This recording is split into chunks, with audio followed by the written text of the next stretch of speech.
कौन कहता है आसमां में सुराग नहीं हो सकता। राजनीति कभी भी मेरे आकर्षण का क्षेत्र नहीं रहा है और ना ही मैं किसी विशेष राजनीतिक दल या राजनेता का समर्थन करता हूँ। ये और है कि काम की व्यवस्था और पेट की चाहत ने हमें राजनीतिक दलों के नज़दीक पहुँचा दिया था। जब भी मैं रिपोर्टिंग के दरमियान राजनीतिक दलों के पास जाता हूँ तो एक संवेदना उनके साथ जुड़ता है। समझ और हालात के हिसाब से मैंने चुनावों में अपने मत का प्रयोग किया है और करता भी हूँ। अभी हुए लोकसभा चुनाव परिणाम और बिहार विधानसभा के परिणाम ने मेरे जैसे करोड़ों देशवासी सहित राजनीति के धुरंधरों को अचंभित किया है।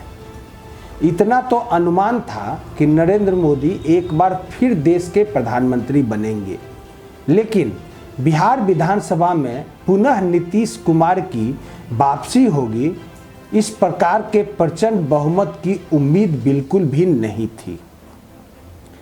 केंद्र में मुकाबला बिल्कुल एक तरफा रहा। हालांकि ये बातें बिहार में नहीं हुआ। केंद्र में विपक्ष कहीं था ही नहीं, जबकि बिहार में एक कद्दावर विपक्ष दिखा। इस चुनाव परिणाम ने देश के समस्त राजनीतिक दलों को एक बहुत बड़ा संदेश भी दिया है। मतदाताओं का यह संदेश राजनेताओं एवं राजनीतिक दलों को समझना होगा। इस चुनाव परिणाम से मेरे लिए जो सबसे खुशी की बात रही वो ये है कि इस लोकसभा चुनाव में आज़ादी के बाद सबसे अधिक महिला सांसद चुनी गई। फिर से नोट कीजिए, आज़ादी के बाद पहली बार किसी संसदीय चुनाव में इतने संख्या में महिला सांसद पहली बार चुनी गई है। कुल 76 महिलाएं सांसदों को चुनकर देश के मतदाताओं ने संसद में भेजा है। पुरुष हूं पर महिलाओं का दर्द को अच्छी तरह समझता हूं। समाज में महिलाओं की स्थिति को देखता हूं और महिलाओं को बेहतर जीवन शैली की चाहत रखता हूं। ऐसे तो बिहार विधानसभा या बिहार सरकार ने पंचायत चुनाव में विभिन्न पदों पर महिलाओं के लिए आरक्षण लागू किया है, जिससे महिला जनप्रतिनिधि के रूप में चुनी जा रही है, परंतु वो सिर्फ नाम के लिए जनप्रतिनिधि है। उसका सारा काम उसके पति या पुत्र करते हैं। बिहारी खबर दावे के साथ इन बातों को उठा रहा है। अगर किन्हीं को संदेह हो तो बिहारी खबर से डायरेक्ट बात भी कर सकते हैं। हमें कहने में कहीं कोताही नहीं है कि बिहार में खासकर ग्रामीण परिवेश में सारे फैसले उनके पति या पुत्र करते हैं।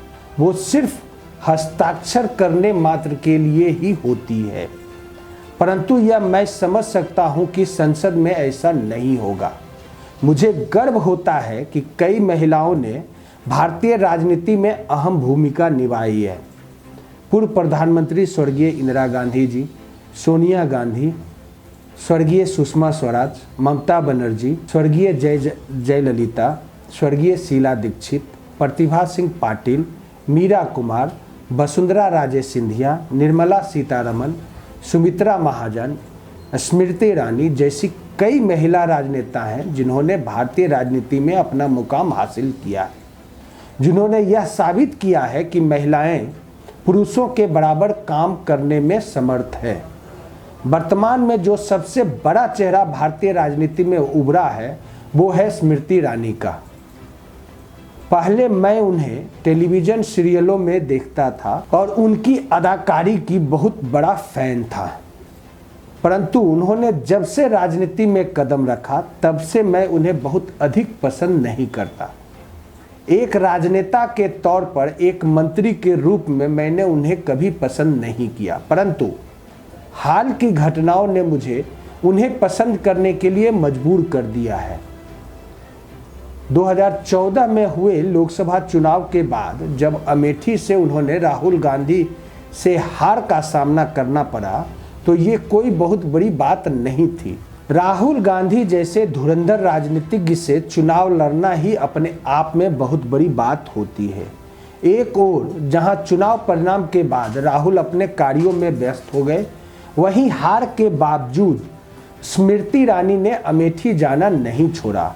वहां के लोगों के सुख दुख में वो लगातार शरीक होती रही, यथासंभव विकास कार्यों के लिए भी लगी रही।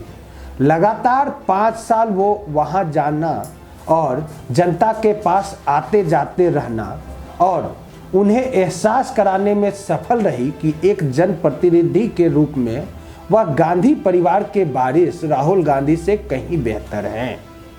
उनका प्रयास सफल रहा, उनकी मेहनत रंग लाई और लोकसभा चुनाव के आते आते वो वहां इतनी मजबूत स्थिति में हो गई कि राहुल गांधी को 2 जगह से चुनाव लड़ने पर मजबूर कर दिया था। जिस गांधी परिवार के सामने कोई चुनाव मैदान में उतरने का साहस नहीं करता, वहीं स्मृति ईरानी ने चुनाव से पूर्व राहुल गांधी को वायनाड से भी चुनाव मैदान में खड़ा करवाकर चुनाव पूर्व ही बहुत बड़ी सफलता हासिल कर ली थी। प्रियंका गांधी, जिन्हें कांग्रेस तुरुप का पत्ता मान रहा था, वह भी काम नहीं आ सकी। मतदाताओं ने उन पर भी भरोसा नहीं किया। परिणाम सामने था, राहुल गांधी को अपनी पारिवारिक और परंपरागत सीट से हार का मुंह देखना पड़ा। चुनाव परिणाम के बाद स्मृति ईरानी ने बहुत बड़ी बात कही, कौन कहता है आसमां में सुराख नहीं हो सकता, एक पत्थर तो तबीयत से उछालो यारो। स्मृति ईरानी ने बिल्कुल सही कहा। स्मृति ईरानी की यह जीत आम जनता और राजनेताओं के लिए बहुत बड़ी सीख है। हम सामने बड़ा लक्ष्य देखकर पहले ही हार मान लेते हैं। स्मृति ईरानी ने बता दिया कि लक्ष्य चाहे कितना भी बड़ा हो, हिम्मत नहीं हारनी चाहिए और पूरी लगन से उसके लिए प्रयास करना चाहिए। मेरा मानना है कि स्मृति ईरानी की सफलता निश्चित रूप से अन्य राजनेताओं से अलग है। वो इसके लिए बधाई की पात्र है। चुनाव परिणाम के मात्र 48 घंटे के अंदर अमेठी में उनके समर्थक और सहयोगी रहे भाजपा नेता सुरेंद्र सिंह की हत्या के बाद स्मृति ईरानी का एक अलग ही रूप देश की जनता को देखने को मिला था। सहयोगी की हत्या से आहत स्मृति ईरानी ने न केवल मृतक के घर पहुंचकर परिजनों को ढाढ़स बढ़ाया, बल्कि परंपरा को तोड़ते हुए अर्थी को कांधा भी दिया और हत्यारे को पाताल से भी ढूंढ निकालने का शपथ लिया। स्मृति ईरानी के इस रूप ने मुझे सचमुच उनका समर्थक बना दिया था। स्मृति ईरानी जैसी महिला राजनेता के संसद पहुंचने पर मुझे गर्व महसूस हो रहा था। मैं उम्मीद करता हूं कि आने वाले वर्षों में एक मंत्री के तौर पर वो एक मिसाल कायम करेंगी और देश की हर महिला को गौरवान्वित होने का मौका देगी। पर आज अभी तक मैंने जो भी स्मृति ईरानी के बारे में चर्चा किया, वो एक बहुत बड़ा कारण था कि मैं स्मृति ईरानी का कुछ पल के लिए ही सही स्नेह करने लगा था। लेकिन आज 2 साल गुजरने के बावजूद जब हम ये देखते हैं कि स्मृति ईरानी एक मंत्री होने के बावजूद जिस तरह से उन्होंने मनमोहन सिंह के सरकार रहते हुए किसान आंदोलन में किसान के विषयों पर मुखरता के तौर पर मुखर रूप से सरकार का विरोध करती थी, आज वही विकट परिस्थिति किसानों के पास है, किसानों के सामने है, फिर भी स्मृति ईरानी कहीं नहीं दिखती। तो अगर मैं कंक्लूड करके देखूं तो मुझे ऐसा लगता है कि 2014 से लेकर 2019 तक की स्मृति ईरानी कहीं ना कहीं अपनी परंपरागत स्वार्थ निधि को बचाने के लिए, खुद को एस्टेब्लिश करने के लिए जनता के बीच में थी। पर आज जिस तरह से किसान दिल्ली के चारों ओर बैठे हैं, वहाँ स्मृति ईरानी को होना चाहिए वैसी कद्दावर नेता की जरूरत है। सवाल और जवाब तो होता रहेगा, लेकिन कहीं ना कहीं स्मृति ईरानी जैसे लोग ने हमारे साथ इतिहास बनाया है, हमारे आंखों के सामने इतिहास बनाया है, और उन्होंने साबित किया है कि कौन कहता है कि ... बहुत बहुत शुक्रिया। आज के लिए इतना ही। आगे हम मिलेंगे ज़रूर, और इस तरह के कुछ और मुद्दों के साथ। नमस्कार।